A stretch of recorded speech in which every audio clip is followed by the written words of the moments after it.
జడి గారు, ఆంధ్రప్రదేశ్ అనగానే గుర్తొచ్చేది ఇప్పుడు ఖచ్చితంగా ఫోకస్ చేసేది అందరూ అఫ్ కోర్స్ చంద్రబాబు నాయుడు గారు ఇప్పటికే ఫోకస్ చేశారు. అక్కడ పనులు కూడా మొదలయ్యాయి. అమరావతి రాజధాని, అమరావతి నిర్మాణానికి గతంలో మోడీ ప్రభుత్వం తొలిసారి అధికారంలోకి వచ్చినప్పుడు అప్పుడు కూడా ఎన్డీఏనే, అప్పుడు నిధులు పెద్దగా ఇవ్వలేదని ఒక విమర్శ ఉంది.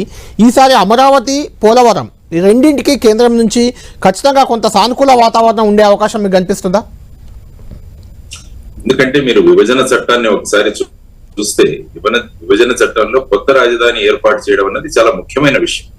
ఆ తర్వాత ఆ రాజధాని అంశంలో కూడా మీరు చూసుకుంటే సెక్రటరియట్, హైకోర్టు, తర్వాత వచ్చేసి అసెంబ్లీ, గవర్నర్ సముదాయం, వీటన్నిటిని కూడా నిర్మించడానికి కేంద్రం సహాయం చేయాలని కూడా అందులో స్పెసిఫిక్ గా ఉంది. సో ఆ తర్వాత ఇప్పుడు స్మార్ట్ సిటీ ప్రాజెక్ట్ కూడా మన దగ్గర ఉంది. ఆ తర్వాత సిఆర్డిఏ ఏర్పాటు చేసుకోవడం కూడా జరిగింది.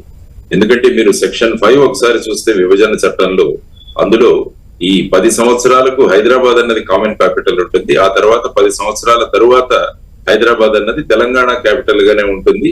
ఒక కొత్త రాజధాని నూతనంగా ఏర్పడిన ఆంధ్రప్రదేశ్ రాష్ట్రానికి ఏర్పడుతుందని అందులో చెప్పారు. కానీ 10 సంవత్సరాలు గడిచినా కూడా మనకంటూ ఒక రాజధాని అన్నది పేపర్ మీద ఉంది. కొన్ని నిర్మాణాలు కూడా జరిగాయి, కానీ ఒక ఫుల్ ఫ్లెడ్జ్డ్ క్యాపిటల్ ఏదైతే మనం అనుకున్నామో అది ఇంకా నిర్మించబడలేదు. ఎందుకంటే గత ప్రభుత్వం 3 రాజధానుల కాన్సెప్ట్ తీసుకొచ్చి అమరావతి అన్నదాన్ని డైల్యూషన్ జరిగింది.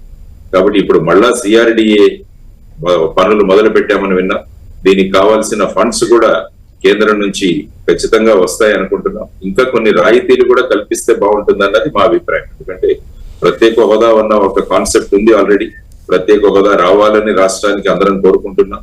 దానితో పాటు ఏ విధంగా గుజరాత్ లో gift city, Gujarat international fintech city ఏదైతే ఉందో ఆ విధమైన రాయితీలు మనం కనుక అమరావతికి కల్పించగలిగితే సిటీతో పాటు అనేక పెట్టుబడులు కూడా వచ్చే అవకాశం ఉంది.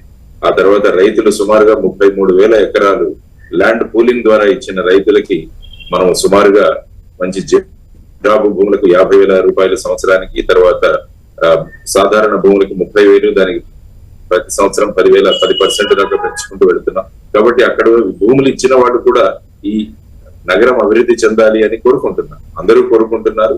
అందులో ముఖ్యంగా భూమి ఇచ్చిన రైతులు కూడా కోరుకుంటున్నారు.